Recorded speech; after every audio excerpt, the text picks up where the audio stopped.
All right, we're back. And as you see, I got Mr. Jason Mironchuck of Mironchuck Now, yeah, now. now, meow. So we'll get into that in just a minute, but I wanted to let y'all know, great news. I was fishing today on my way home from fishing. I stopped by the post office. Look what I got.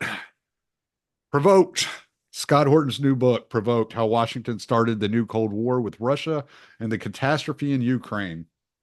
And it's a pretty intimidating book, about 690 pages. I'd say roughly a third of it is footnotes and references of where he was picking up the material from. So don't be too intimidated by it. But yeah, he covers everything in sequential order from George H.W. Bush to modern times, as far as Russia US relations and how the Ukrainian war got started. So y'all go picked up Provoked. It's available now at Amazon and at the libertarianinstitute.org. So go check it out. Grab yourself a copy of Provoked and fill your head with all that foreign policy, because I have a feeling I'm going to be about to be doing a lot of foreign policy uh, podcasts. I know good friend of Me the show, too. Jim Jotras, will be very familiar with a lot of this information. So, Hey, funny you should mention Jim, because I think Jim might be coming on my show in December to talk about his new book, which I have in the mail somewhere, hopefully oh, really? coming soon. Yes, and Nice. which would cost me like it's a very expensive book for an Australia for someone living in Australia Oh, to acquire. So what's it he called? he owes me, Jim. You owe if you're listening to this, you owe me one. What's it called? His book is called, oh geez, I just forgot about it. I tried to warn you, I believe is the title. Yeah, Oh, it's based off the speech he gave. Yeah, not at yeah. Mises. I tried to warn you. The collective Yeah, works. Yeah, yeah, yeah. yeah, So I'm looking yeah, forward to that. yeah. He had talked about writing it, putting it together, but I didn't know he had actually put it together yet. So that's awesome. I'll have to go look for that one. So nice. All right, Jason, Tommy, you've been busy. You've been a busy boy. busy, busy boy, trying to stay.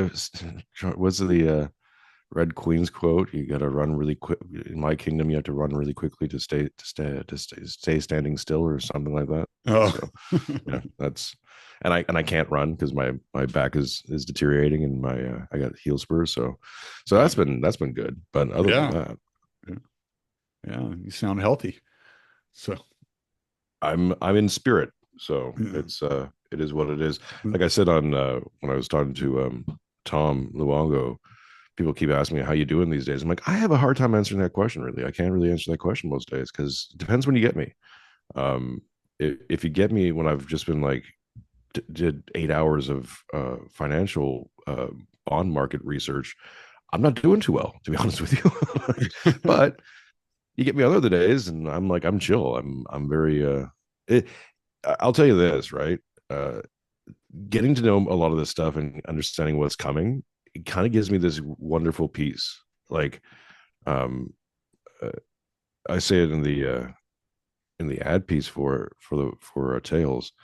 It's like, what would you have done? What would you think you would have done if in 2019 you knew exactly what was going to happen in 2020, but couldn't do anything else? Like you're not going to be able to change any of it, Mhm. but you just knew what was going to happen during the whole lockdown and everything. And so while everyone else's hair's on fire, you can be a little bit more like, no, okay, cool. Like it's still crappy, but at least you're not investing all that emotional energy in 15 different ways. Because I don't know about you, but like the first, I don't know, 6 months, a year, or even before that, I freaking moved to Australia because of it. You're just going through these, you don't know what's coming. So your planning is completely screwed up. Like, I don't know what to do. Like, what's going on? Who's this Fauci person? What's going on? What? Mask, no mask. Like, it's, Yeah. so that's kind of what I'm hoping to put forward, at least with a chunk of the series, is to give people at least some peace of mind. Because a lot of people also ask me, like, what do we do? I'm like, I don't know, man. I don't have an easy answer for you. Depends where you're at. Depends what you got. Depends what you can do. I don't know, right? So uh, advice is very difficult, but we're doing our best, or I'm trying to do my best by getting Well, the and yeah, you can't really tell somebody what they should do. I mean, there's a lot that goes into making those decisions on what you should do. I mean, like you moved to Australia, that had to be a tough decision to make, I mean, yeah. ultimately I was leaving the family and, yeah. So, yeah, but yeah, we'll get into all that. The series is called Tales of the Shadow Empire. mhm. And where's it available at? On Gumroad at the moment. So if you go over to Gumroad and type in Tales of the Shadow Empire, you can get the whole package. It's $40 American right now. I just added chapter 4 with Tom Luongo. The first 3 chapters with Stormy Waters, where we talk about originally the conversation with Stormy was right before the Trump election, about 2 months before. Mhm. I've been working on a thesis that Trump was being installed, and because I kept seeing all these signs that indicated to me that some bigger fish up the stream were interested in putting Trump in and getting Biden and that whole thing out. And everything from watching the media do certain things that I thought was like, interesting, and a few other cursors. I mean, this is also building on Matt Erickson's work with the PayPal Mafia. Mhm. And when we were looking through all that stuff and working on that, and co-working on with Matt a little bit on my shows, um, one of the things that kind of bugged me was like, it didn't feel like enough. Like if all there is Elon and maybe Peter Thiel and all these people who are powerful and rich and have connected and all that stuff, and maybe we can get into that a little bit too, but um, it just didn't feel enough. It felt like, okay, if Trump is going to overcome everything that they put in front of him since 2014, 15, whatever, when he decided to run, that there's going to be a lot of more people behind him. And then I was following Stormy, and I had talked to Stormy before that, and he put out a post on X about the Carlyle Group, and I was like, "Ooh, what's that?" Right? That feels important. Mm. And then I dug into it a bit, and then I was like, "Okay, we got to talk," because I was like, "That's it, right? There's the connection." And as I detailed on AA's Academic Agents podcast, there's these people don't really want to be seen, so they don't really come out of the shadows very often. And when they do, you got to really pay attention. And one of the things with the Carlyle Group, so the name the Carlyle Group was named after the Carlyle Hotel, where the founders of the group they came into being. Excuse me, at the end of the Reagan administration around 1987. And it was a group of guys wealthy investors, who started buying up all these small military industrial companies, factories and manufacturers and R&D, all that stuff, who had been the backbone of the Cold War manufacturing. The Cold War was over, so they suddenly didn't have business. So they bought their principal holdings, amongst other things, were buying up all these small military organizations that specialized really in ballistic missiles. And if you remember, at the end of Reagan's term, they started talking about Star Wars. And one of the primary things about Star Wars is a big giant iron dome. So a Mhm. missile defense system spanning all over America. Right. Just flash forward to George Bush Sr., and he's all about ballistic missiles. In fact, you can even now, with that data set in mind, go back and look at Operation Desert Storm. And I remember some of my earliest memories of watching CNN was that war, and they just showed massive missile footage, missiles Mhm. all the time, right, lighting up the sky and all that stuff. Yeah. Yeah. And when he was voted out, he left and started working for the Carlyle Group unofficially. And then his son. So then you have Clinton comes in. Clinton basically gets rid of the SDI program, which is a government program that was basically the the the the administrative branch of the Star Wars program. So Star Wars was SDI, right? And they're doing R&D on everything from the Iron Domes to space lasers and a whole bunch of crazy shit. Hmm. Then, so he defunds them. He changes their name. Says we're gonna move from these missile programs to these other missiles. No longer interested. Biden, by the way, when he was still a senator, also called Star Wars a massive misuse of funds and all this stuff. So already seeding the seeds that this group, the Clinton group, and all that stuff, not friendly to the Carlyle group. Mm-hmm. George Bush Sr. gets in, and his right before 9/11, all he starts talking about is ballistic missiles and getting. Mm-hmm. And what he does is he tears up the intercontinental ballistic missile treaty they had signed with Russia. And Russia's like, "What? We build missiles?" He's like, "Oh, we're building missiles." So they start building missiles, right? And then 9/11 happens, and that all those plans kind of get derailed. Now, Carlyle Group and those guys are still making missiles. I think the thing for people to understand is this, right? And this is kind of the brilliance of the Iron Dome strategy. So the Carlyle Group is a private equity group.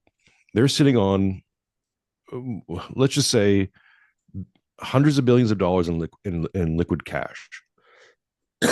What they do is they go into businesses, buy them up relatively on the cheap, and then start doing business planning, 5, 10, 15, 20-year plannings. They don't want competition.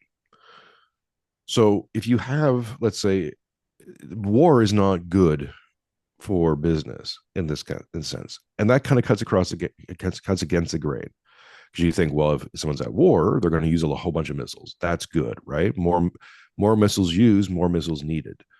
But the problem with that idea is that, yeah, more missiles used, more missiles needed. But then if you can't supply all the need for all the missiles, other companies are going to step in and buy and get up contracts to make more missiles.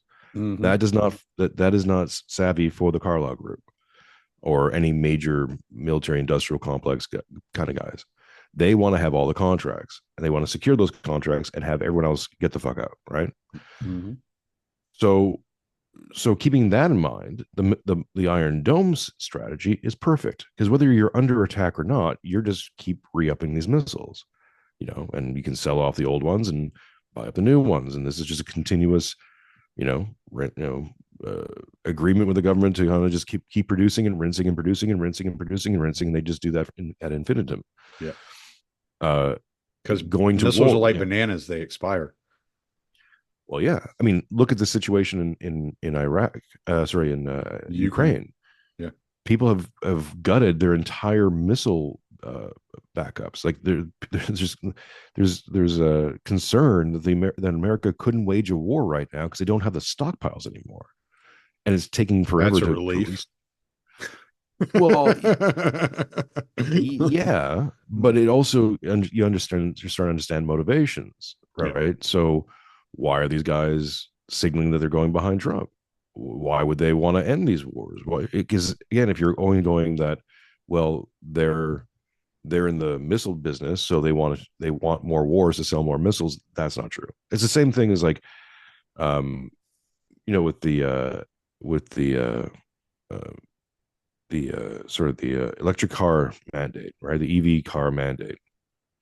A Uh-huh. lot of people think that's great for Elon. It's like, no, that's horrible for Elon because that means that everybody is getting contracts to make electric cars. He doesn't want everybody to have contracts for electric cars. He wants to be the only guy with contracts for electric cars, if possible. So, anyways, so Carlyle Group becomes more and more interesting to me. I'm following that track because and then Trump wins, and one little data point that I thought was interesting is that Kamala Harris's uh, speech when she conceded the election, she ends it with a quote from Thomas Carlyle, Mm-hmm. who the Carlyle Hotel is named after, and who the Carlyle Group is named after, Mm-hmm. which I think is just very poetic and interesting. But anyways, so we're doing all that, and then in the process of that Well, hold conversation, on. sorry, Let me ask you a yeah, question about. I have two questions that you've already put in my head based upon on that conversation there. So I want to just stay on this for a minute. You said that George H.W. Bush was backed by the Carlyle Group, but Bill Clinton was against the Carlyle Group. He was Mhm. totally against it. Well, if Well, you remember, I don't know if he was against it, but he was doing things that were essentially defunding them. So SDI, the Strategic Defense Initiative, I think it was called, or institution. Basically, that's Star Wars, right? So that's like putting shit up in space and right. creating Iron Domes and stuff like that. That program had been heavily funded. Has basically been started under Reagan, heavily funded under George Bush Sr., got defunded and rechanged under Clinton. So Right. that's the difference. Okay, so this struck me with one name, Ross Perot. If you Mm-hmm. remember in that election, Ross Perot was only in that election to spoil it for George H.W. Bush. Mm-hmm. Actually, halfway through the election, he had dropped out. And then when he saw that Bush was starting to beat Clinton again, he got back in to finish the election and allowed Clinton to take it. I'm wondering what Perot's ties to the Carlyle Group are, I don't know. because he I was a always check it billionaire out. from The Carlyle Texas. Group is very expansive.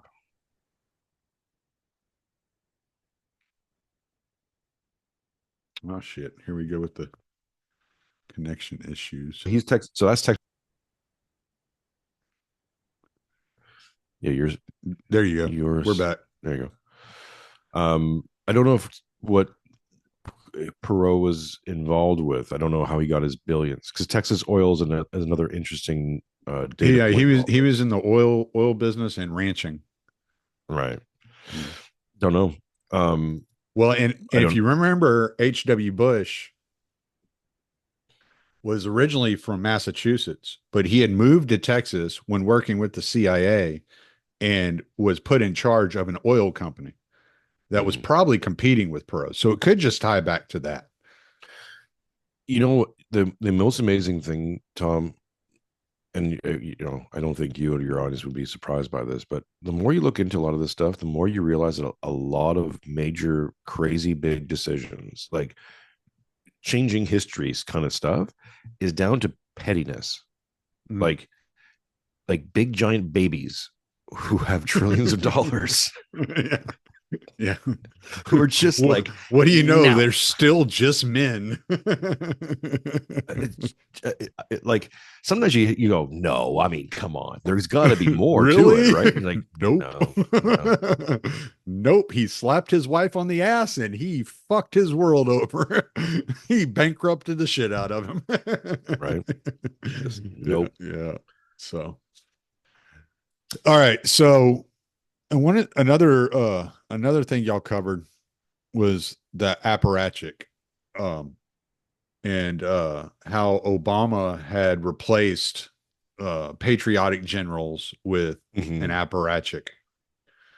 And that got me thinking about, when Trump gave the order to pull out of Syria, and they Mm-hmm. lied to him and told him, yeah, we pulled the troops out of Syria, but really they left 500 troops there or whatever. And it's just the damage that did to the trust in the system. I think prior to that, most people kind of had this rose-colored glasses view of the way that the military system worked in the U.S. But when you had the director of DIA, the Department of Intelligence, Department, is that right? Department Intelligence Agency or something like that. But DIA was testifying during Trump's impeachment when he made his perfectly good phone call to Zelensky, and he had given away the whole game, and he said, "Look, we already had a Ukraine Russia policy, and Trump came in and tried to change it, and he can't do that. The policy's in place."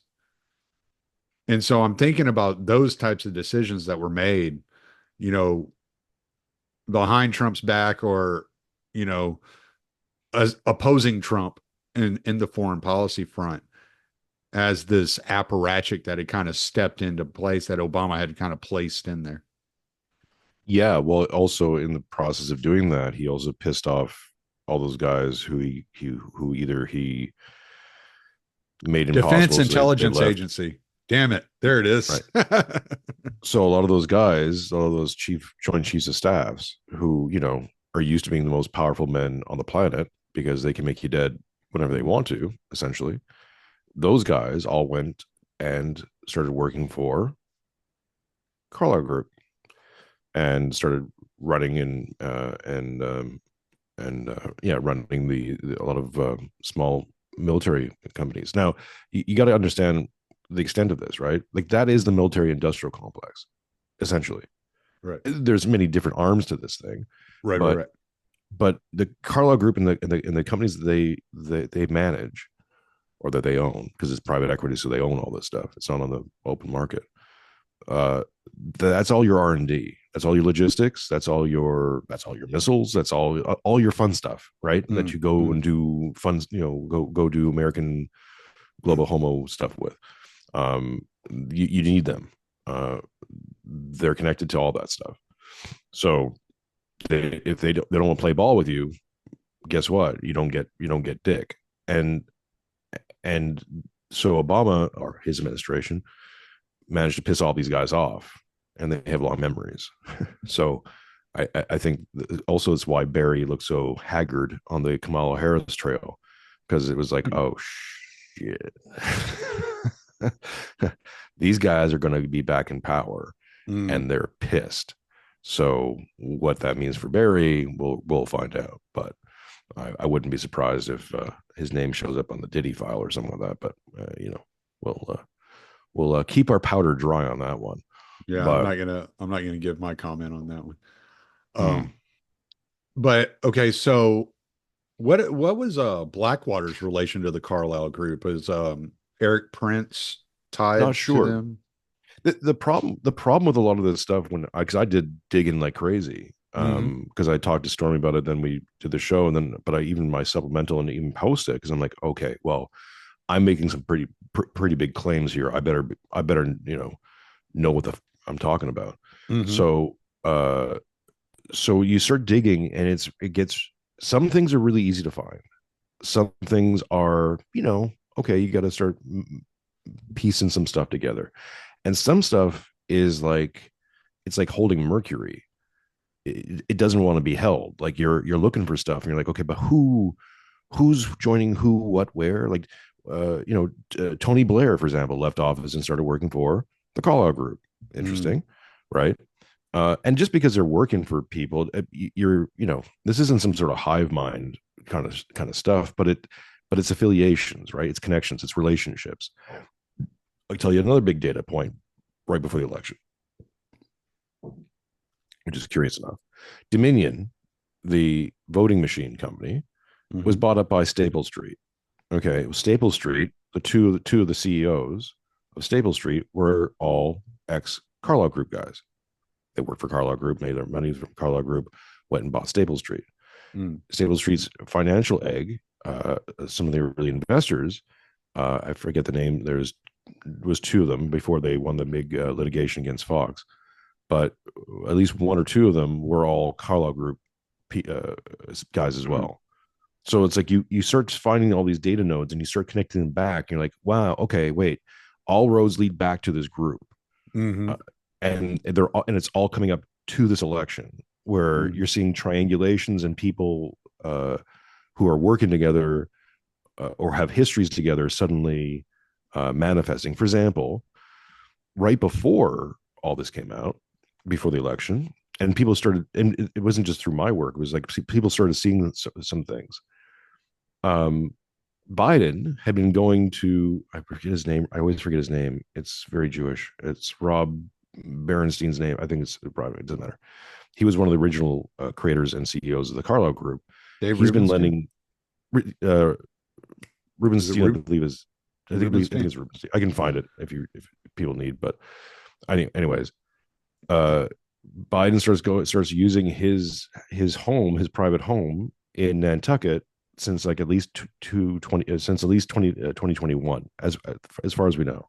Mm-hmm. And the report's saying that these guys have been friends for a while. Mm-hmm. So then you start going, you can really put your real conspiracy hat on. Like, you know, Biden seemed to be swinging things kind of in Trump's direction, put on the Trump hat, all that stuff, right? Like, that's interesting. Um, so essentially, my thesis was that the Carlyle Group, they let the election happen, but they had it tied up, and they made sure that their finger was on the scale, and if they had to press it, they were going to press it, and just their basically their ownership or their affiliation to Dominion voting machines was a massive, like, oh, here we go, um, because uh, suddenly that's almost a signal saying you're not going to play funky monkey stuff. Like, and in fact, if anyone's going to get funky like a monkey, we are. Right. Trump's getting in. Trump's going in there, Yeah. one way or the other. And So just a side note, it was David Rubenstein. thank you. I see a New York Post article here. Joe and Jill Biden returning for Thanksgiving at billionaire David Rubenstein's $39 million Nantucket estate. Right, So yes, and that's that what I guy. thought. I thought I remembered. You got the name in the first one, so Yeah, I don't that's know. the only It's reason I just knew it. the other thing too is, like, you look at this, you look too much of this stuff, and there's like so many Jewish names that occasionally you're like, is it Rubenstein? Is it Berenstein? Is it who's it Steen? Gold? Who? What? It's Meshuggah. So So, so you were talking about like when you started like noticing you started noticing like the PayPal mafia wasn't quite enough that you mhm. thought there was something else going on. And you know what did that for me was when Jamie Dimon started coming out speaking on behalf of Trump. Mhm. And y'all did a lot, y'all covered a lot of Jamie Dimon. So give us kind of a background on Jamie Dimon. Jamie Dimon is the CEO, CEO and chairman of JP Morgan's Chase.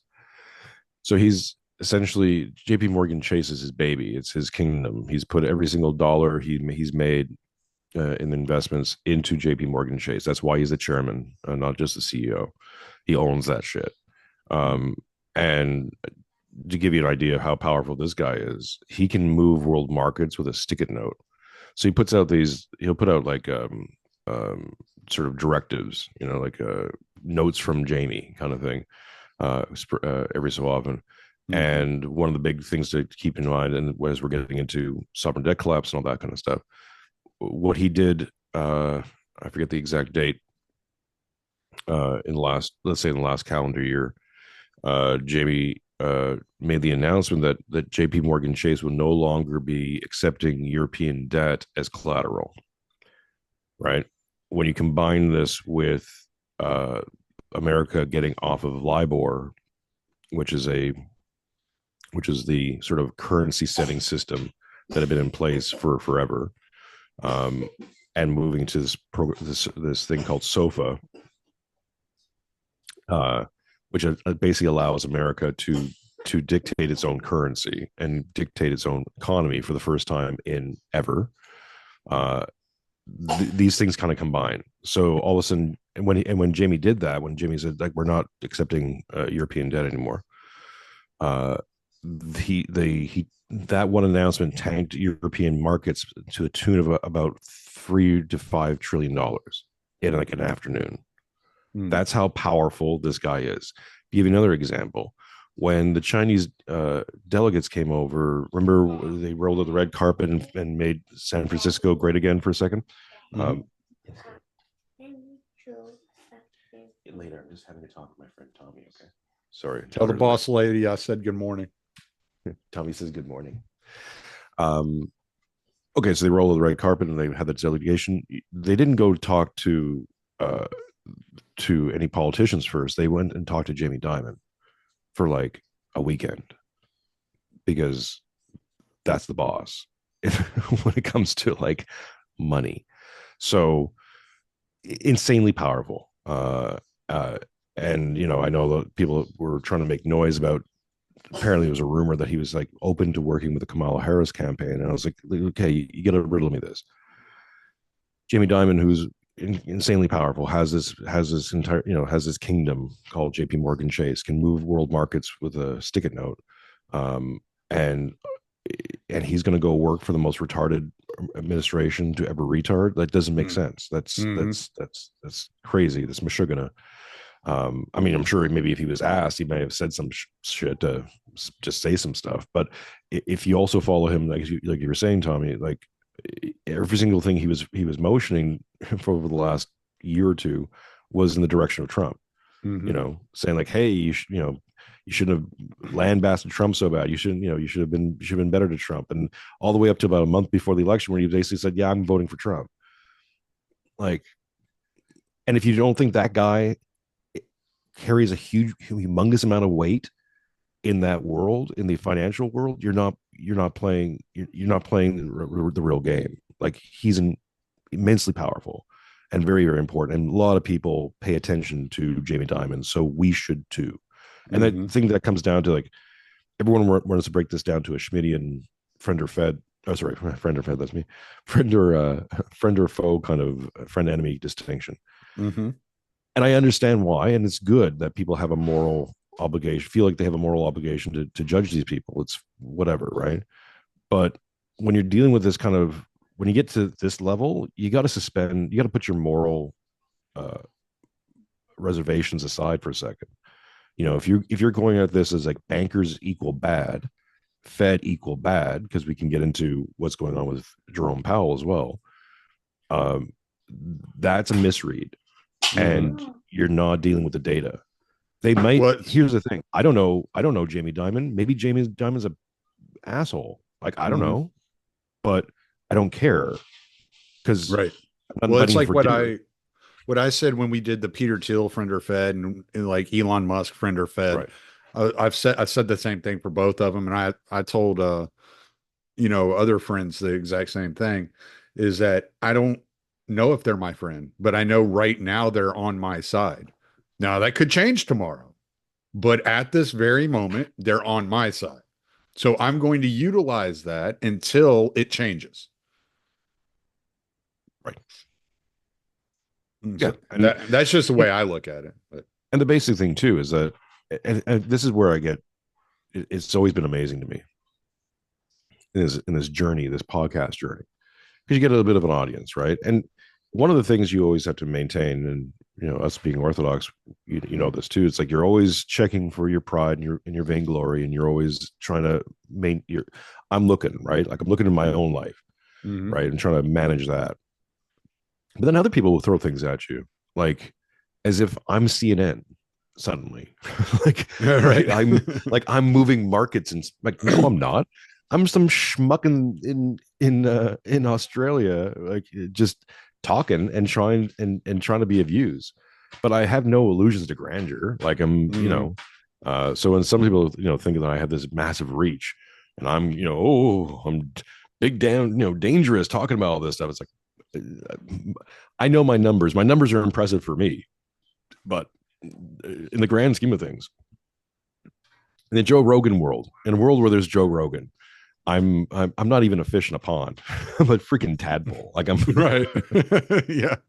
Well, and it's like you said, like you're here for to be used, like you're here for use, to be useful. And it's like, yeah, like what we do, we're more of a tool than we are a vehicle. We're not right. moving anything, but we could be we could be used to relay a message. Mm. And so, yeah, it's I mean, and I think you're like me, you're kind of like particular about who you have on. You're like, do I like this guy? Do I agree with the guy? I mean, personally, I tend like to do I like you more than do I agree with you before I even think about whether or not I agree with you. And if I Mm. don't like you, I could agree with you 100% of the time. If I don't like you, I'm not going to have you on. That's just how I Yeah, am. I have a similar metric. I think with my show and how I do things, I don't think people appreciate the amount of pre prep I do for anything. It's not like Mm, I just have someone on and go, here, let's wing it, right? I mean, with us, yeah, because if I've had you on for multiple times, now we're comfortable. I can, yeah. I don't have to have all my notes here, right? we can Right, just right, we can right, just jot. We'll talk about goats or some shit. I don't care. This is fine. right. But when it's the first, especially the first conversation, the first two conversations with somebody, or someone who I know is important for a conversation, for for their data, like, yeah, I'm gonna examine not just if I like you or if I think you're saying something interesting, but are we going to jive? Because there's Hmm. lots of people who I just would never even think of bringing on the show, and it's nothing against them. It's just I'm looking and going, we're not going to have a conversation, like, and I'm not an interviewer, like I'm not a standard thing, right? Hmm. So Yeah. it's I you kind of get a sense of like who we can work, who I can work with, or if I listen to a lot of your stuff and now I'm like, okay, maybe I can get you on the show, but I'm like, okay, but what are we going to talk about? Like, if Mm. you've said all this stuff before, well, I mean, I can just tell people, go see that, right? Like, Mm. go watch them Hmm. on whoever. If you're going to come on my show, I want to have a conversation that you haven't had yet, Hmm. or go into different directions. Or if So I've heard you cover all that material somewhere else, maybe I have a different angle on it that I want to kind of right, dig into. Like it's like, oh yeah, I've heard you talk about this a lot, but this I want to dig in on this little nugget here. But I yeah, know what but you're saying you need about the that, right? jive thing. I had a guy on years ago. I interviewed him. I never released the episode because it was so terrible. It was like pulling teeth. I was like, dude, like, did you not listen to my show? Do you not know how I do this? You know? So, yeah, it Yeah, was terrible. luckily I haven't had too many of those.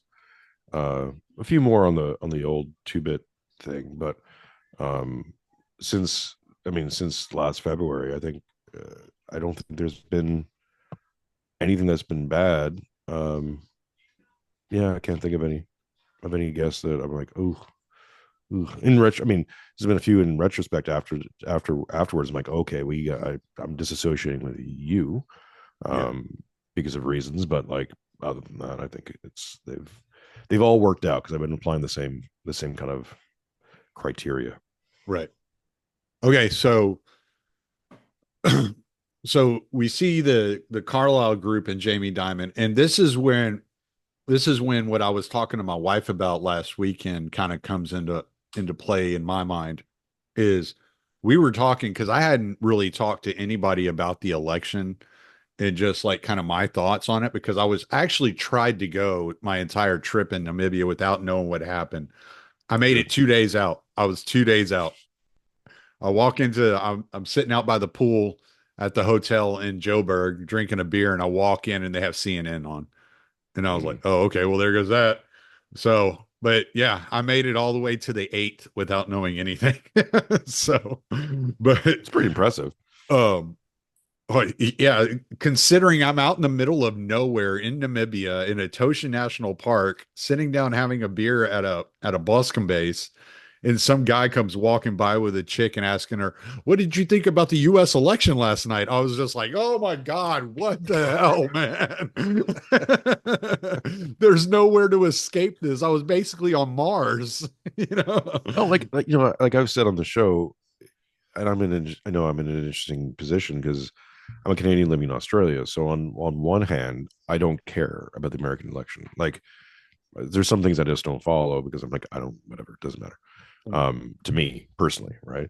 But I live in this world, so the American election does have an effect, and especially specifically, I live in the Western world, so yeah, everything that happens in America is going to eventually happen here in some way, shape, or form. So either as a as copying or as a reaction to, or etc. Yeah, yeah, So I got to pay attention to it because I got a kid and wife and right. property and goats and shit. So Yeah. like I'm like, well, I can't like not be aware of it. And Do the goats down there have an accent? no, they're just retarded, like Oh, most things in Australia. So okay. No, but oh, so like when I was sitting, we were at dinner last weekend and we're talking about the election, and she was asking me what I thought about it. So I kind of expected. I said I didn't expect the popular vote. I mm, said I said that was the one thing when I saw it, I was like, oh shit, okay. yeah, I did. And then Yeah, as I, huh? I thought it was gonna be a complete and total clean sweep. The only thing I was didn't know for sure is if they're going to take both houses. I Mhm. figured I in my model of thinking they would, but that was the one where I'm like, maybe the Democrats still have the Senate or whatever, like by you know, one One vote seat or kind of something. thing. Yeah. Yeah. But yeah, no, the popular vote didn't surprise me at all. Okay. So yeah, that surprised me. And I was just like, because it's been like, I don't know, like 20 years since a Republican won the popular vote. So I was kind of like, yeah, I don't think that's going to happen, but it did. And then as we talked, I said something and it clicked with me how I really feel about the election or how I really feel about the last 12 years, I guess could say, is the Democrats really fucked up when they won in 2020.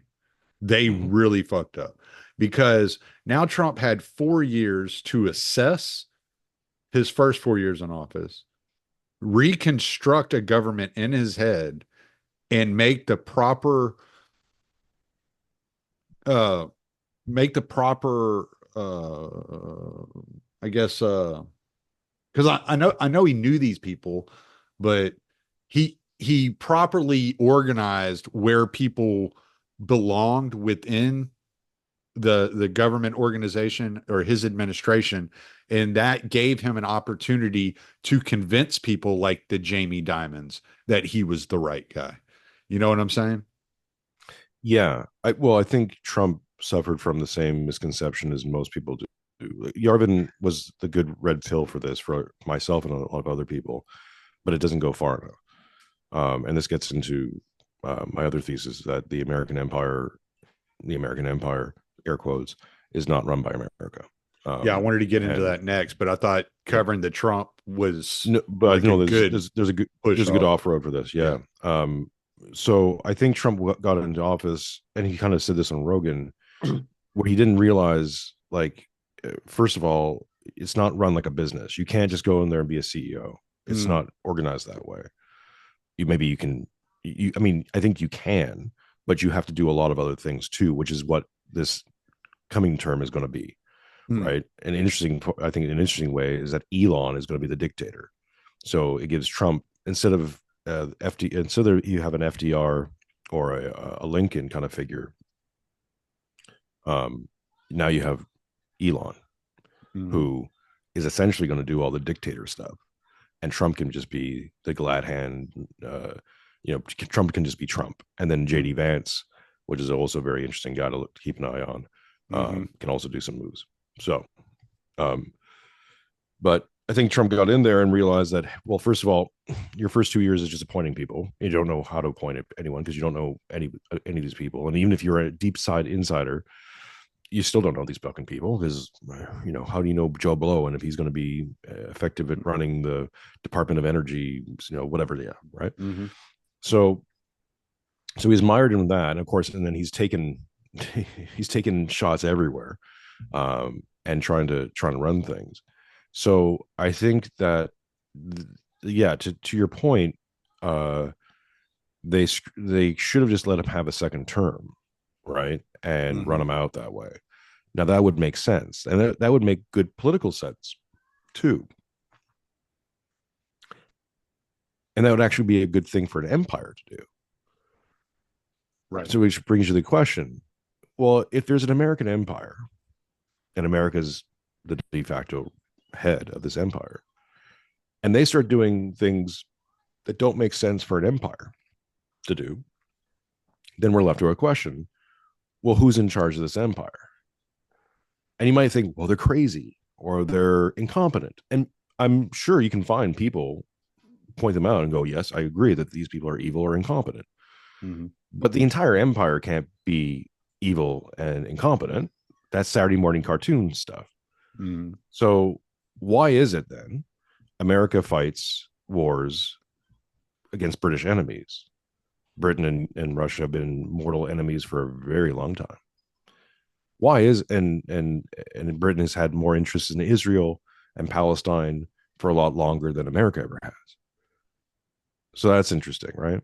mm, Why is it that during the COVID lockdowns, America funneled trillions of dollars? We're talking trillions of dollars. A lot of money, a lot of press was given to the upward mobility money to Amazon and a few other places. Yeah, yeah, yeah. Mm-hmm. Trillions of dollars were moved from America, from American banks and American businesses, and printed out money to the offshore dollar market. Trillions Mm-hmm. to HSBC, Lloyd's, Bank of England. The list goes down. Right, all over Europe.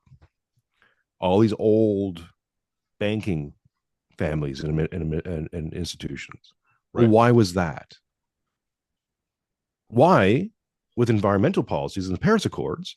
Okay, so one of the popular narratives about that is that, well, this is to basically hamper Europe, to kind of keep Europe in, uh, uh, in a non-competitive zone for America. Okay, Mm-hmm. well, first of all, that's not what an empire would do. And also, if that's true, if the environmental regulations are to squash competition across the globe, then why would America sign on to it? Why would they shoot themselves in the dick?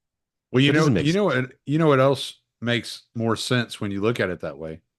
And I'm not saying that's necessarily correct what you're saying, but World War One makes more sense if you look at it that way. Right? World War II as well. Mm-hmm. Well, there would be no Right? World War Two without World War One because it would have just ended in a draw because everybody was out of ammunition and out of people. So, Germany was being funded by American and British banks right up to the point where basically Britain declares war on Germany mm-hmm. over Poland. Mm-hmm. Again, doesn't make sense. Mm-hmm. None of these things freaking make sense. Like when Mm-hmm. you look into it and you really just spend a little time with it and get rid of the good guy bad guy narrative from your head and just go, wait a minute, wait. Right? This is like tectonic. These are tectonic moves. These are not moves that you do on the capriciously, right? Like, Mm-hmm. and they have massive reverberations throughout history. Mm-hmm. So I don't believe for a second that the British Empire, that was around for a long time,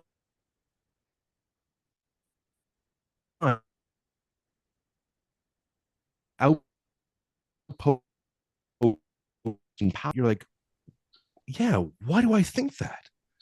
Where does that thought come from? That's stupid. Mm-hmm. Why am I being stupid?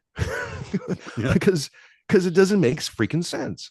Yeah. And then you start looking at the maneuvers over. Give me a second. The maneuvers over the last few years, and you're like, this is even more stupid to hold these Mm-hmm. positions because obviously something's happening. The war in Ukraine doesn't make any freaking sense unless Mm-hmm. there's something else going on. And I don't. And yes, okay, Janet Yellen and a few people hate the Russians because of Jewish da da da da da. Sure, 100. I'm on board, right?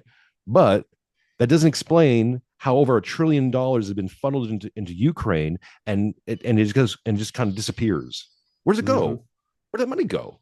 Right. Sorry. Oh, you're fine.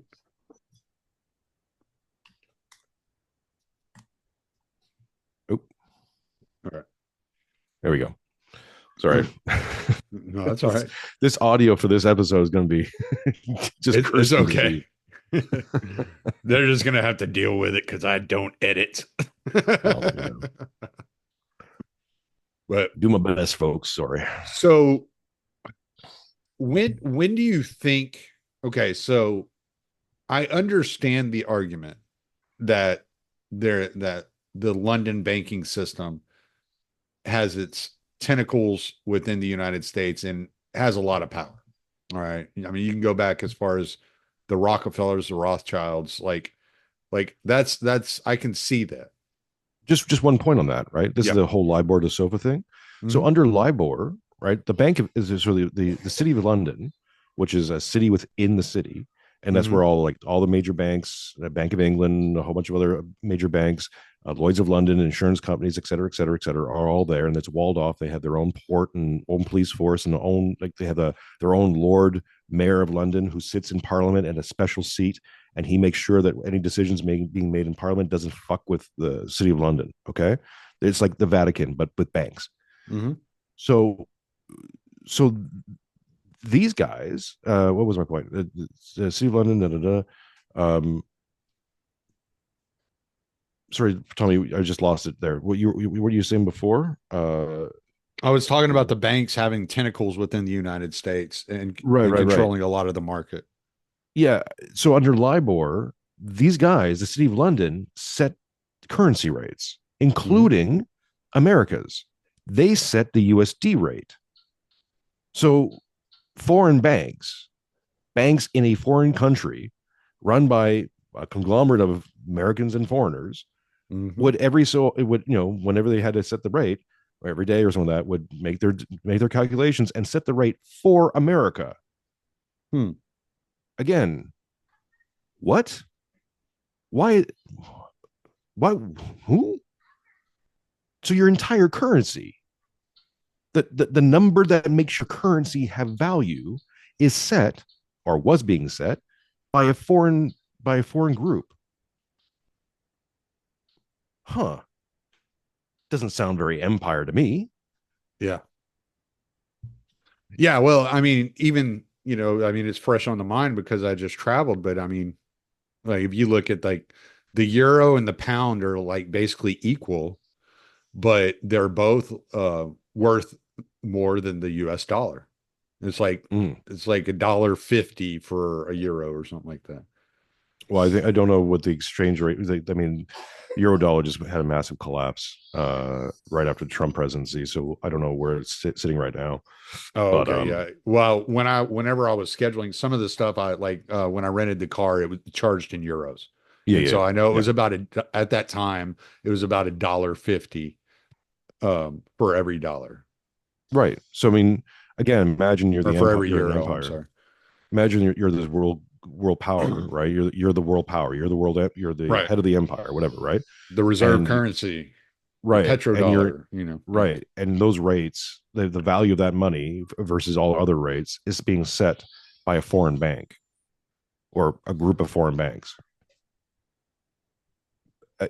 I mean, I think I can rest on that point alone, Yeah. right? And this is, Well, Tom talks about it a lot in chapter 4, but understanding LIBOR to SOFA, and I'm sorry I don't have my notes in front of me. The definitions of the acronyms, it kind of doesn't matter. LIBOR was the old system where Europe was basically setting these rates. SOFA is right. now the ability for America to set the rates. Okay, um, and when you look at those terms, it's like, well, yeah, this is how America is now bringing power back home. And you can Yeah. ask the question, well, why? I mean, that seems almost like an obvious answer, but it's like, Hmm. but why now? Why in the last few years they've been talking about CBDCs and central bank currencies and UBIs and stuff like that? And I'm gonna ask your audience to do this: remove the thought that that these people give a flying fuck about you. They don't care about you. They don't care about. They're not trying to put UBI in to help you, or central bank currencies, because, and I know the thing is, well, they want to control you. No, they want to make sure they have a currency left when the fucking bond market collapses. Sorry if I'm getting a little excited, but it angers me only because I got angry with myself, because I believe this shit too. Yeah. And the more I looked into it, I'm like, why do I believe this shit? Like, Hmm. this is crazy. I'll give you one of the most salient data points that came up researching Tom and this guy Alex Craner, who I urge everybody in the world to look at this, especially if you're living in Europe. So riddle me this, Tom. Back in 2021, 2022, right? Liz Truss gets elected prime minister briefly. Hmm. During her little brief time in office, she ensures the Bank of England to start funneling money into the bond market because the bond market is about to collapse. The Bank of England starts pumping in over £5 billion a day for a period of time to reshore up the bond market, because all those bonds are coming to maturity and they have to pay it, and they don't have no money to pay it Hmm. without printing more and more money. But the bond market is worth over $1 trillion. It's infinity money. There's not enough money if you print out enough money to cover the bonds, you will bankrupt the world. Hmm. Okay. So the Bank of England starts pumping in £5 billion a day to keep the bond market, to pay off the bond market and make sure the liquidity stays in there. Okay. Mm-hmm. Flash forward to just this past summer, Bank of England does another buy-in of $40 billion into the bond market.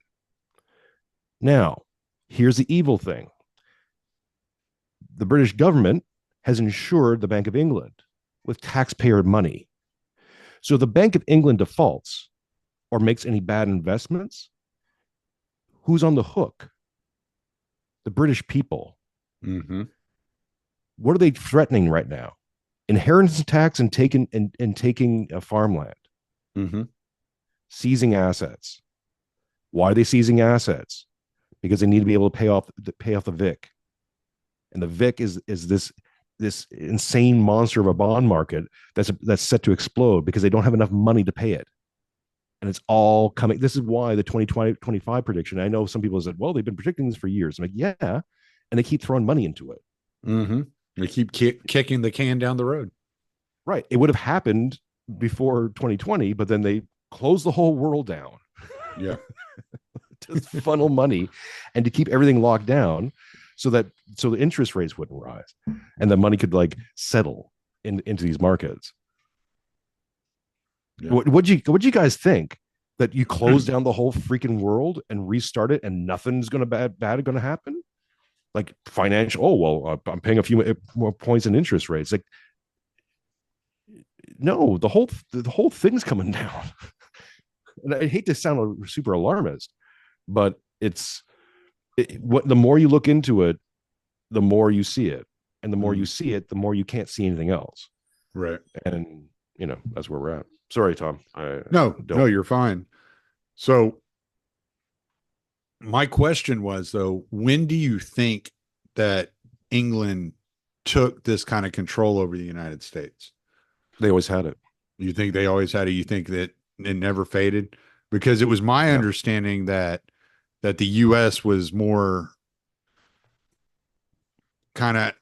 they were more,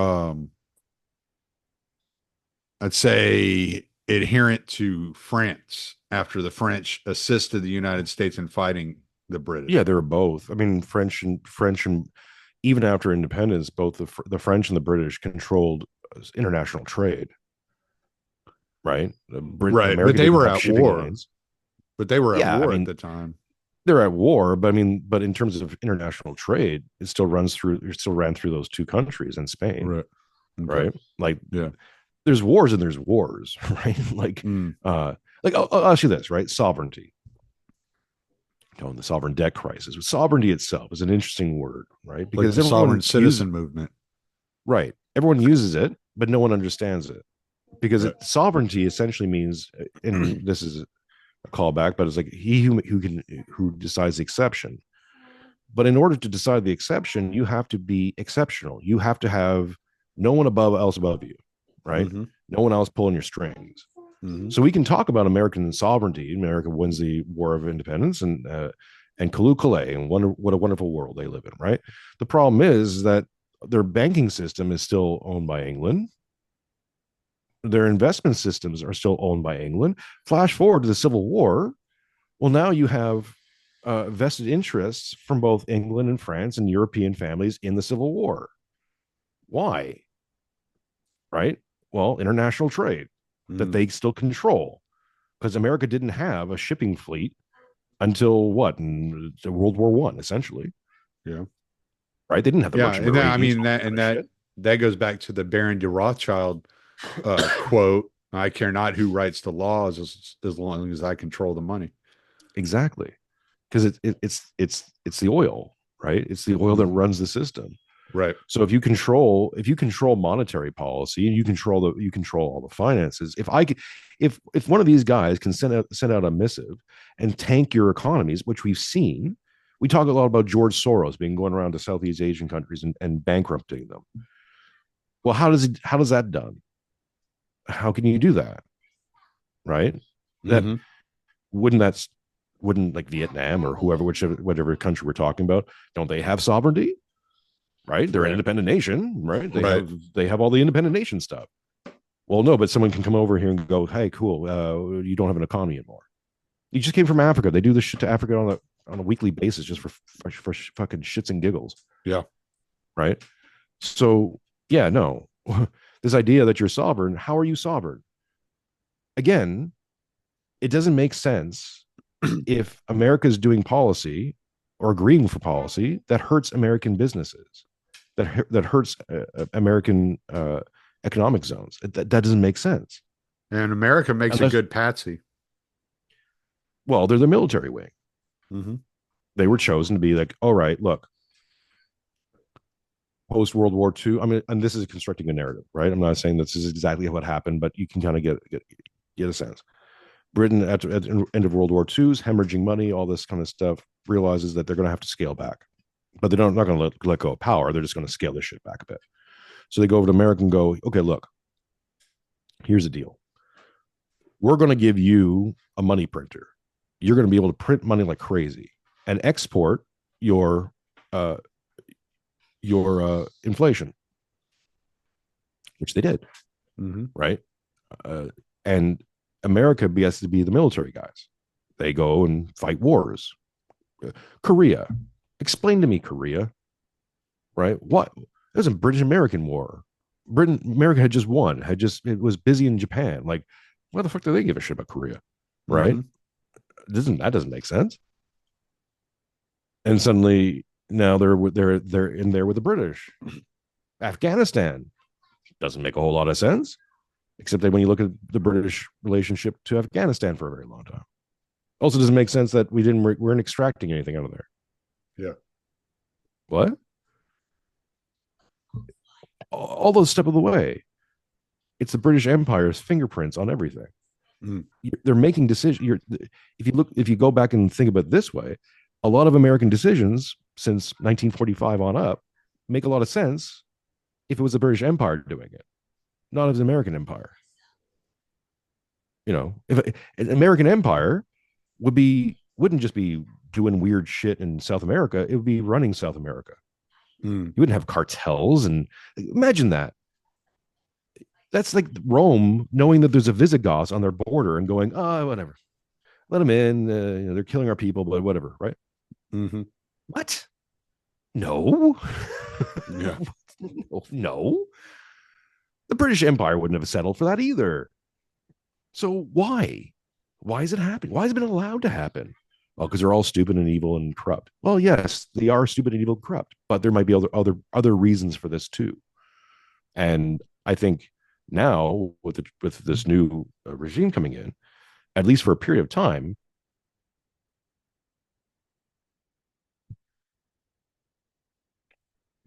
Yeah.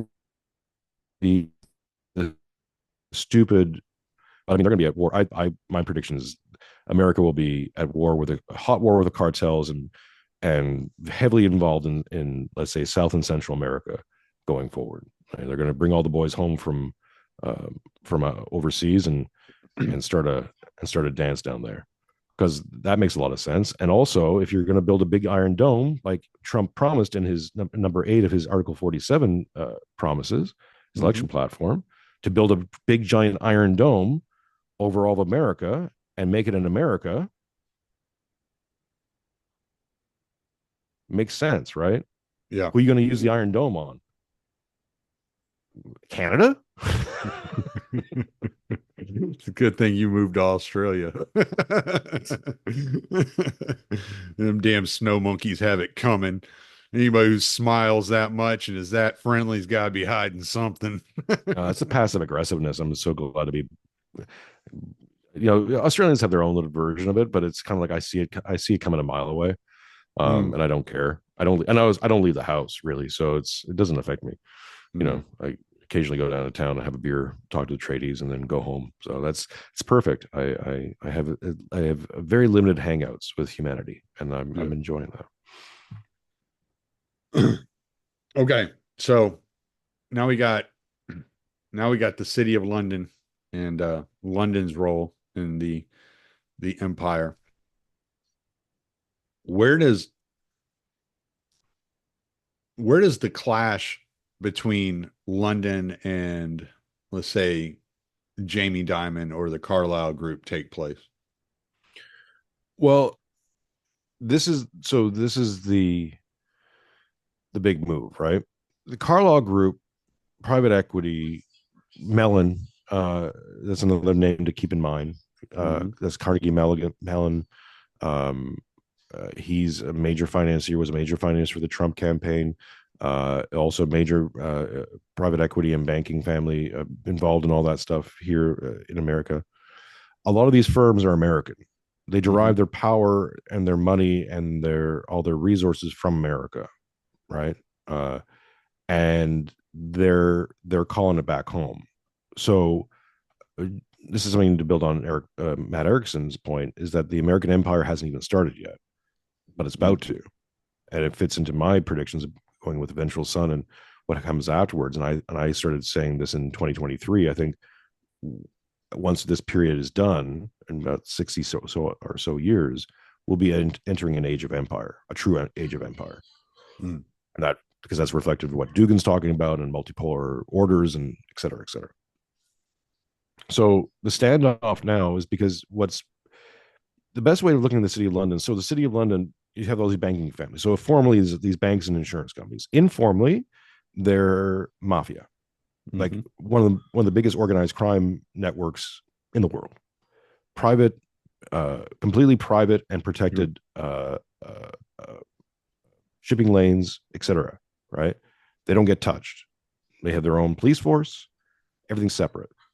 So speculations, right? Wild speculations here in Minecraft, the city of Londonium, right, is a center for basically every single illicit behavior you can think of, right? Drugs, people, etc. So these guys, and one of the things they do, and they've been doing for a very long time, it's like that movie, There Will Be Blood. At the end of it, when he's like, "I'm going to take, I put my straw in your milkshake, and I drink your Yeah. milkshake." That's what they're doing. Okay. When they got the money printer in 1945, when the Rothschilds and a few other people hijacked that and started printing out money post post the Marshall Plan, this is what led to the bond market. Because when they print out money and it's not based on anything. They're not like if you go to the bank and goes, I'd like to borrow some money, please. And they go, okay, no problem. Well, you can borrow money in your local currency, and because you're maybe living in a shithole country at the time, like Europe post World War II, your rates are going to be 15%, say. Mm-hmm. Or you can borrow in USD, and USD dollars keep going down. The interest rates keep going down, right? So even if it's at 10% today, it's going to be 5% tomorrow. So you buy in USD, you borrow in USD because it makes sense. That's why it's a reserve currency. It's never been defaulted, and the interest rates keep going down. Mm-hmm. Good deal, right? The problem is the more money you print out, well, it's not based on anything because they're not creating promissory notes at the exact same time at the same rate as they're printing out money. Right. So they have to keep finding new markets to expand into to keep this thing going. And again, put their straw in the milkshake and syrup on the milkshake. So this leads to globalization. Mm-hmm. So because they keep trying to find new markets, because they have to keep expanding these markets in order to keep the money printing going, and don't worry about the big giant bond market thing forming in the background. This is why they want Russia. This is why why Nixon went over to China and opened up the markets in China. This is Mm-hmm. why they're looking at India. All these things. They don't give a shit about India or the people there or their economy or lifting them out of poverty and stuff. They don't care about that. They care about their markets because you can keep expanding into the market and keep this fucking thing going, as Mm. I call it, like kicking the can down the yellow brick road Yeah. until they either. And here's the other formulation. So they're trying to get CBDCs in. That didn't work. Enough powerful people said, "Nah, not doing that." Jamie Dimon being one of them, because basically that takes out the commercial banks, so you can go peer to peer, right? Mm-hmm. With currency market or with money, and that basically cuts out your local banks, JP Morgan Chase, Goldman Sachs. They're just not needed anymore. So they're saying that doesn't work for me, brother. UBI, complete total failure every time they try doing it. But this doesn't mean they're not going to just force it. Um, so it's so they have basically this situation where these things are building up. If they can't keep expanding markets, then the plan was basically to default on the debt and sign a suicide pact across the West, default on the debt altogether. So you got to keep this in mind. If Europe or if the West defaults on the debt, that collapses the entire world economy like that. That's again $4 quadrillion thereabouts. Infinity money suddenly goes boop to zero. Now I'm not an economist. I'm just some schmuck and like I said before, missing a tooth. Right? Don't listen to me. But you're going to have to explain that to me. If they default on the debt, and this isn't, I'm not saying this is going to happen in America. I think maybe it's going to happen in Europe, but it could happen anywhere. Mm-hmm. It could happen in Bangladesh. Suddenly, Bangladesh's economy goes to zero because they can't maintain it anymore. Isn't that what happened in Greece a couple of years ago? Exactly. Mass austerity movements start happening, right? If it's localized and they can uh, look what happened to Greece and a few other places. Ireland was one of those too, right? Mm-hmm. Where their economy just went from having an economy to not having an economy, and that was just and the EU just like rallied and pumped in money and austerity measures and et cetera, et cetera, et cetera. Now think of that on a global level, where dominoes start falling, and you have multiple countries all defaulting because they can't maintain it. Because here's the other thing that happens with this, right? So we've done this in the data cinema versions. Abdul goes to HSBC and says, "I'm a rice importer exporter. I'd like to borrow $100 million, please, to import some more rice." They go, "Okay, no problem. You can get it in Bangladeshi bucks at 15% or whatever, or you can get in USD for 5%." And Abdul says, "I'd like the USD, please." So they print out the money and they give it to him. Now he's using that money, right? And as long as the interest rates are going down, it's a good deal because he has to pay out less and less interest on that loan, and it doesn't really matter. And his economy is going up.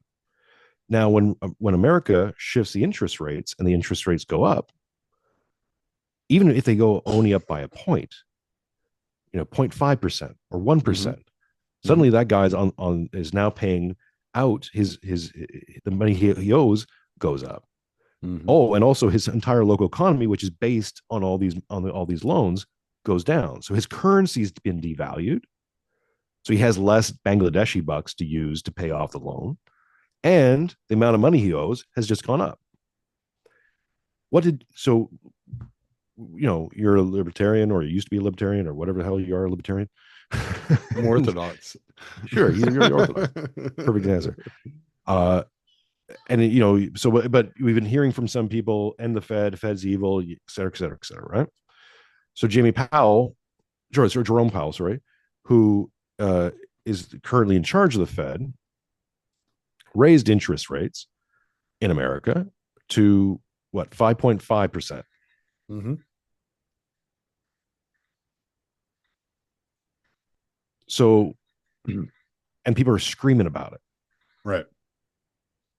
Like people are freaking the fuck out because he didn't do it just for a weekend. He's been holding it at 5.5%. He held it at 5% for months. Right. And what that's doing is basically he's waging an econ war with the city of London. Mm. Because like this is why getting off LIBOR and all this stuff is really important. These are really important data sets because that's America saying we're going to take charge of the American economy again, not again, for the first time in ever, and we're going to start distancing ourselves from this. So when this thing collapses, you're insured, like you're buffered.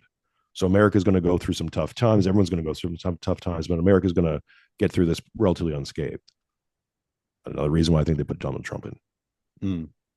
right? If nothing else, just to have someone who people can feel a little bit more confident about than Kamala Harris. Well, just Imagine. an interesting note, and I don't know what countries have this same rule, but in Namibia, if you are running a business and you have a business account with the bank, you can accept US dollars and deposit the US dollars into your Namibian bank. Mm-hmm. Now, from what I understand from your conversation, I believe it was Stormy Waters who said this. Might have been Tom, but I think it was Stormy that said if you look into most of these banks around the world, they're all owned by the same banks, Mm-hmm. which would be banks. I guess he was insinuating these are banks that are tied to the city of London. Didn't get That's into a a Tom whole lot point. of Yeah. detail. Yeah. So, That's a Tom point. Yeah. okay. So now the the libertarian argument, and I don't think Stormy did a good job of addressing this, and maybe he has reasons why he doesn't like this, but the libertarian argument about ending the Fed was always the Fed is constantly uh, propping up the economy under false pretenses, creating these bubbles that will eventually burst.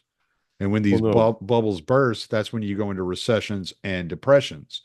And they stop these recessions or depressions prematurely by lowering interest rates or manipulating the market when they stop it, and therefore you're just kicking the can down the road, and eventually someone's going to pay the price, whether it's your kids, your grandkids, your great grandkids, but eventually it's going to get to a point where it's unstable and they're unable to continue to balance that market. That was the libertarian argument about ending the Fed.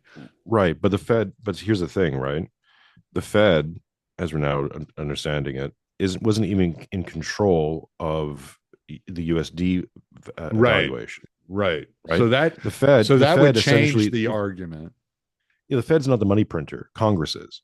Right. You want to reform the Fed. You want to make the Fed the good guy. You want to make the Fed just a banking system, just as a regulatory whatever thing. Mhm. Get rid of Congress, or put a muzzle on Congress, or replace, or as I said, informally replace Congress with AI, and suddenly, poof, you fix the printing problem. Congress does the spending bills.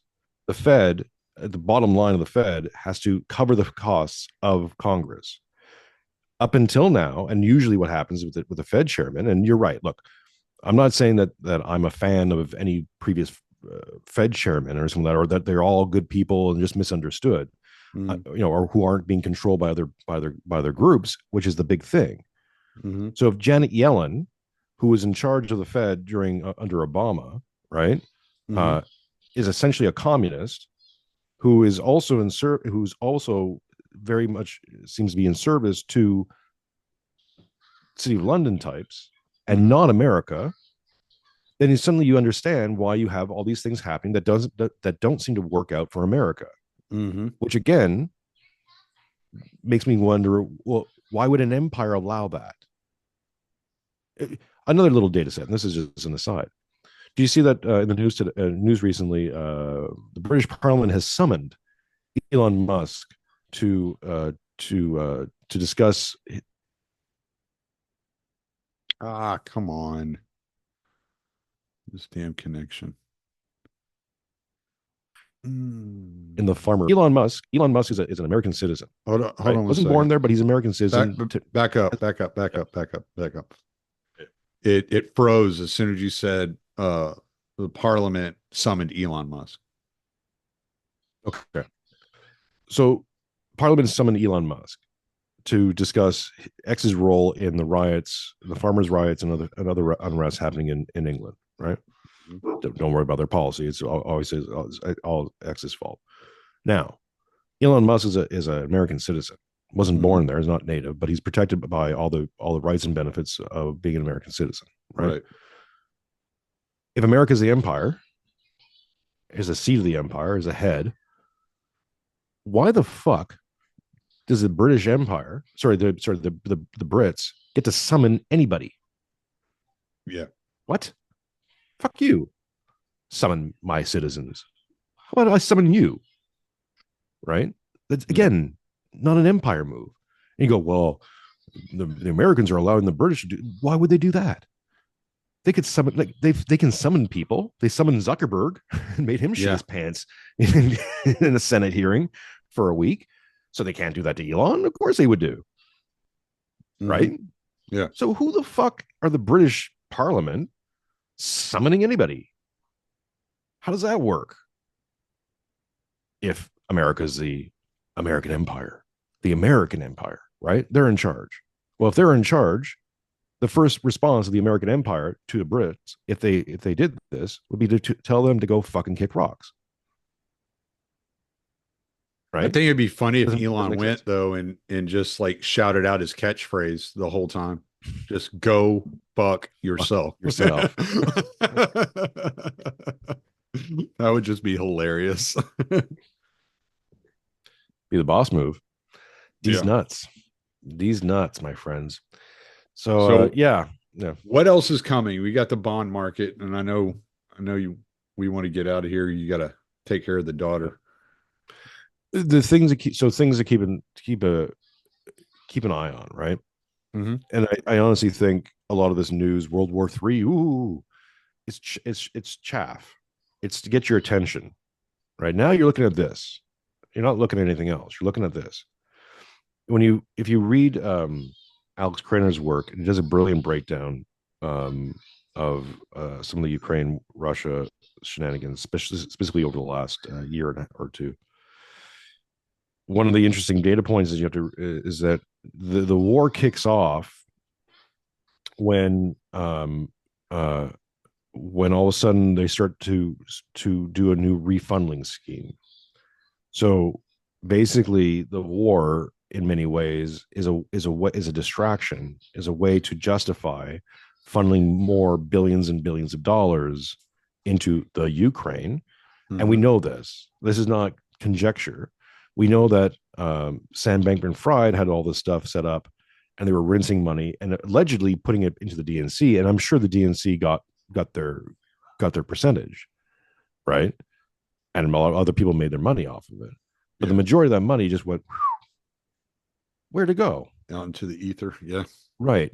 Well, a lot of it's gone into into bond markets that now, and again, read Alex Kraner's work on this. But essentially, the Brits had to change, had to almost change monetary policy to issue essentially war bonds. The Ukrainians then had to turn around and try to resell to their investors because the Ukrainian government is bankrupt. It's a complete liability. It's a negative trend. So putting any money into the Ukrainian into Ukraine is essentially just burning your money. Hmm. Why are they doing this? Because they're ideological? Because they Let me really ask hate you. the Russians that much? Let me ask you Doesn't make this: sense. is it possible? All right. So I got kind of two thoughts in my head at the same time. So let me break them down into two different scenarios. All right. So is it possible that they truly believe that a wartime economy is the only way to come out of a financial crisis, and they're looking to start this or amp up this war in order to create a wartime economy and therefore avoid the coming economic hazard? Or I don't think that, yeah, sorry. Go. or do you think it's more possible, and it may not even be either of these two, but I'm just these are the things that are popping in my head. Do you think it's more possible that they know that the citizenry will freak out upon this crash occurring, and if they've started the war and they're amping this war up to these extents, they can blame the war for the draining of the finances? Yeah, yes. Uh, Easy answer, yes. So when they started the war with Russia, I think they were legit in thinking that they were going to have a very quick thing. They were going to sanction Russia like crazy. That was going to tank the Russian economy, lead to a regime change. They get into Russian markets, right? And Mm-hmm. then continue this thing on. And now these are things that I've heard on your show, and these are interesting times, right? That didn't work. Mm-hmm. Russia sidestepped them. Yeah. That's when they won the war, by the way. When Russia was like, "Oh yeah, go fuck yourself," but in Russian, when they tried to do all these sanctions, like, yeah, okay, well that'll hurt, but we have this parallel economy that we just came Right. up on a weekend because they've been Right. planning this, Yes. and they just sidestepped all that. Okay, Yep. And now their so economy now, is better than ever. right, and has effectively the most powerful military in the world because it's the most experienced. But anyways, Right. so now Britain, specifically Britain, is speed running through, I think, a 15 or 20-year plan that they had, but now they have to speed run it through. So 15-minute cities, geofencing, creating multiple ethnic crises that force them into creating a police state essentially, and uh, trying with all their might to get a central bank currency or something like that up and running, because that was always the ultimate plan, Mm-hmm. right? To create essentially walled off districts, right? So they collapse the debt. Now economies are in free fall, the Great Reset, but people are but you've segregated people, you've separated them. They don't have Mm-hmm. any like they don't have the same allegiances and stuff anymore. You send the young men off to a forever war with Russia because of the big bad Russia, Mm-hmm. right? Churn and burn over in the west, sorry, in the Mm-hmm. east. And then so you're getting rid of your young men population constantly, right? Maybe just enough to produce enough population to limp on. Because I Tom mentioned this in our talk, but I also agree with him. I do really believe that they think that the best solution would to have under 1 billion people on the planet. Oh yeah. So when you look at all these measures, that was the plan. The plan was always to get to that point. This is why digital IDs are really important. This is why when you look into any of this stuff, the conversation isn't should we or shouldn't we. The conversation is we're going to, which one are we going to, which digital ID are we going to do? Mm-hmm. So you get to WorldCoin, which is uh, Anderson Horowitz scheme that's PayPal Mafia Associates, which is like scan your eyeball to Mm-hmm. verify you as you verify your digital ID. There's talks about digital chips in the skin, all these nice little things, right? It doesn't matter, right? It's they're going to digital ID you, Mm-hmm. or you don't get to use the internet. Mm-hmm. Okay, that's just That's the way it goes. Yeah. that's just what's going to be. You're going to see that in the next 5-10 years, guaranteed. Unless something major, like, and yeah, I'm saying a lot of these definitive things because it's like, well, unless aliens Right. or Yeah. like, maybe there's a plan D that I have no idea about and I haven't seen any evidence of, and they pull that out of their pants, maybe. Yeah. At But this point, this is the plan, and this is the path we're on. Yes. right. So that was plan A. That was a Davos plan. That was WEF. That's what you've been following with ESG, DEI, Right. BlackRock, et cetera, et cetera, et cetera. It hits ground with guys like Jamie Dimon, Jerome Powell, Donald Trump, PayPal Mafia, private equity. All those guys are saying no, Yeah. doesn't work for me, brother. Yeah. Like Because Vivek coming out with that company Strive to compete against BlackRock. Yeah. right, why now?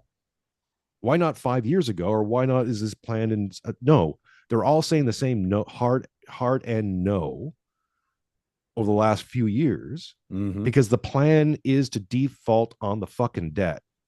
Mm-hmm. Why they keep printing out trillions and trillions of dollars. And every economist that you can find, mainstream economist, is like, I don't know what the fuck they're doing. Why would you do this? It's crazy. Mm-hmm. It's crazy. Okay. So either we live in crazy world, which is like, okay, people get upset about what I'm talking about. And I can understand why. And it upsets me all the time too. Look, I'm having this conversation. I'm I'm turning into Tom Luongo. I hope my hair doesn't start falling out. Sorry, Tom. But so they think that my position's crazy, Mm-hmm. right? Okay. Well then, okay, I'm crazy. What we're talking about, me, Tom, Stormy, lots of really smart people are talking about. That's all nuts. Okay, sure. Let's look at your reality then. So these governments are just printing out trillions and trillions and trillions of dollars that they can't pay off, and there's no feasible way of. I'm sorry, cutting out government expenditure is not going to come anywhere close to it. And That's just supposed to go on forever, I guess. Yep. Somehow. Maybe. Sure. What?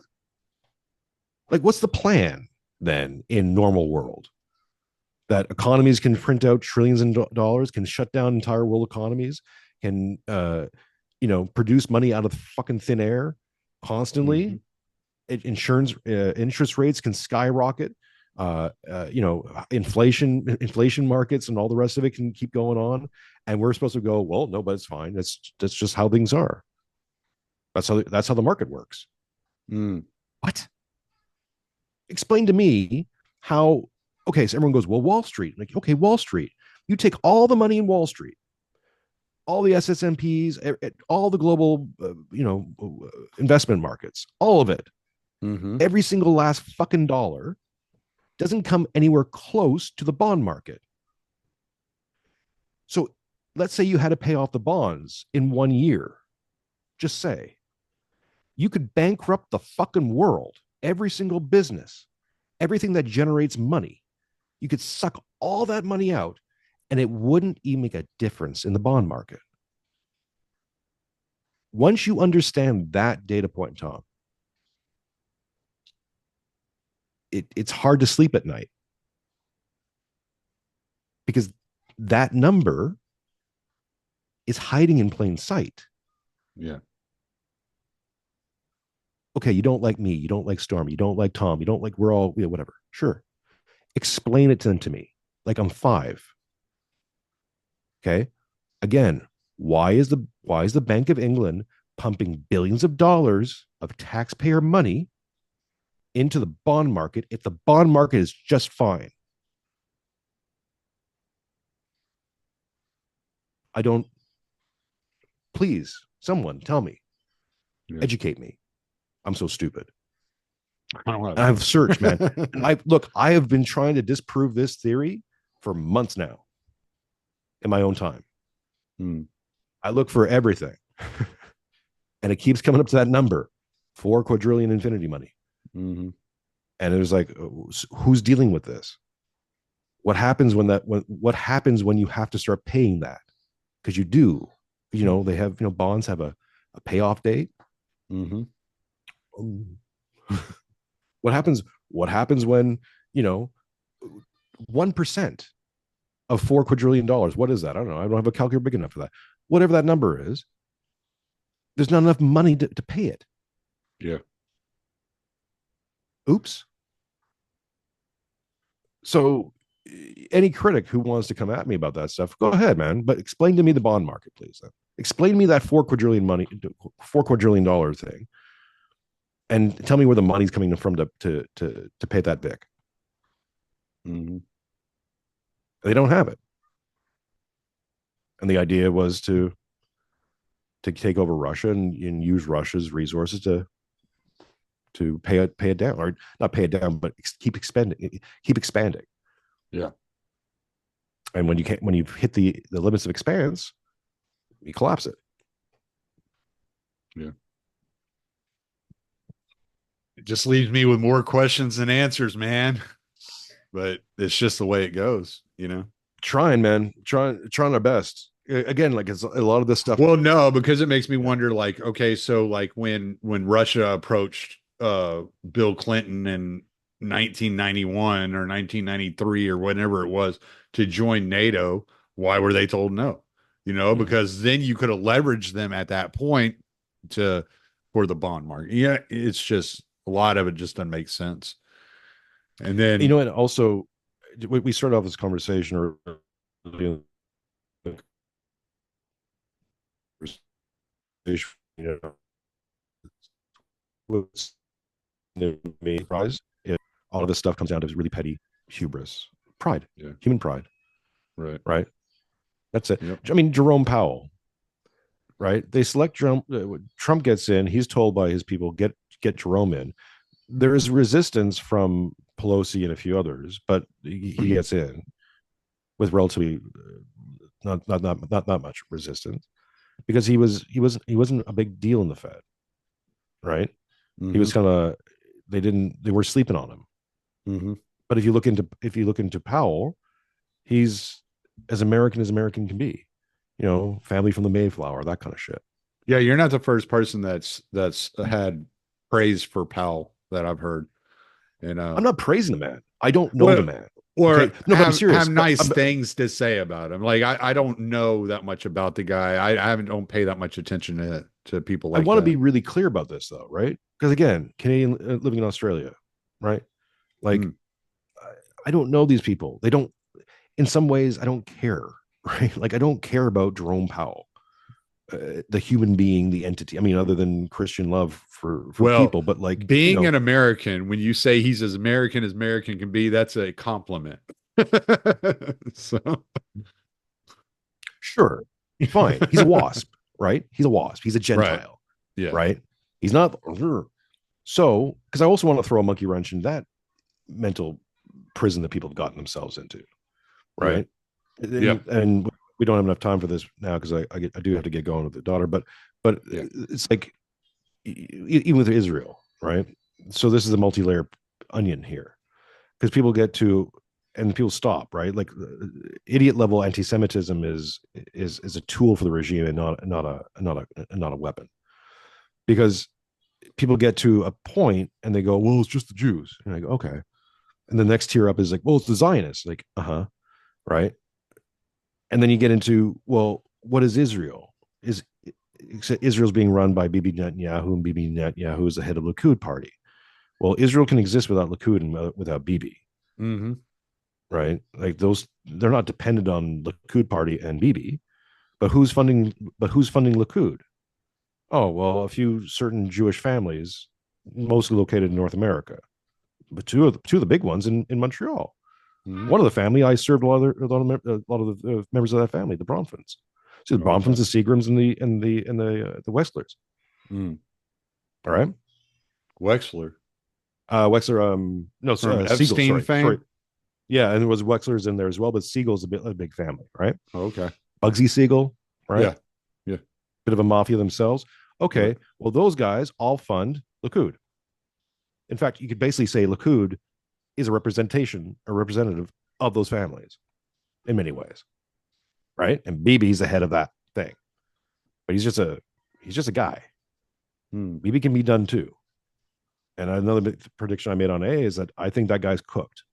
I think between now and the summer of 2025, Bibi Netanyahu will not be part of that party. Now, Mm. do they golden parachute him? Do they? Who knows? Yeah. I, However it's done is going to be done. And I would also think that Well, Likud, if it didn't he remains get in kicked out power, is of going to be reshaped.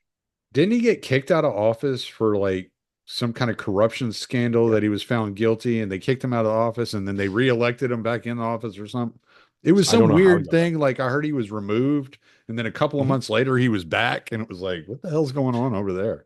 I think BB is sitting on a wealth of information that he weaponizes. But Oh, another interesting article I read, and again, this was from Alex Trainer on his Substack. He was quoting a journalist, and I'm not sure where this journalist was getting the intel. So, grain of salt, right? Is basically saying that Netanyahu, if you're in, people close to him are reporting that he's losing it.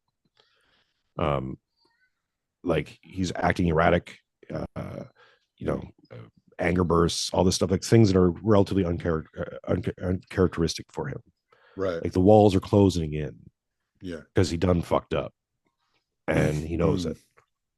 And so, how's that related to the City of London and all this stuff? Well, hey, go buy a copy of Tales of the Shadow Empire over on Gumroad. Do your plugs, Bubba. See, hear that little voice in the background? Yeah, that's who I work for. Yep. In many ways, that's my Buy daughter. her an ice cream cone. Well, yeah, well, hopefully we'll buy a factory, but um, so yeah, Tales of the Shadow Empire over on Gumroad. Look for Mironchuck now. Used to be Two Bit Podcast. It's now Mironchuck now because Two Bit Podcast it was nice. It was all right name, but I invented it like 8 years ago to do a video game podcast thing and got dusted off a few years back. Been using it, kind of got to a point where like, this doesn't define me anymore, and the show is not a 2-bit show anymore. It's a professional product. So as we move forward, and also, but when you put your name on it, and I'm this is a slight little diversion, and we'll wrap it up. But so I'm not a Jordan Peterson level thing against anons, right? And anon accounts. I understand why people use anon accounts. I respect that people need sometimes privacy and protection. So don't take this as an attack on everybody. Mhm. But my balls are on the table. My name's on this. My face is on this. My daughter's name is on this. Mm. I can, I might be wrong on something. I might get proven wrong on who knows what, right? But I've done the work, so I almost deserve to be wrong. I didn't just like agree with something or read one article and go, whoop, right? Oh, this will get clicks. I'm Mhm. not in it for clicks. I'm doing this professionally now because my health situation has prevented me from doing a day job. If it wasn't for this stuff, I'd still be doing a day job Mhm. like I did for years. Right. Waking up at 4:30 in the morning to do research, to do a show, to do a weekly show. And I was doing that every single day in, day out for basically 4 years. So now I'm in this position where I'm doing this full time because I have to. Mhm. My options are limited, Right. right? But realize this: I'm all in. I'm not trying to lead anyone astray, and I'm not doing this just for personal gain. If I wanted to make just a bunch of money on the internet, I'd make fucking cat videos, Mm. right? So there is a difference, and this is why I respect guys like you, Tom, Buck Johnson, and many others, Pete, Matt.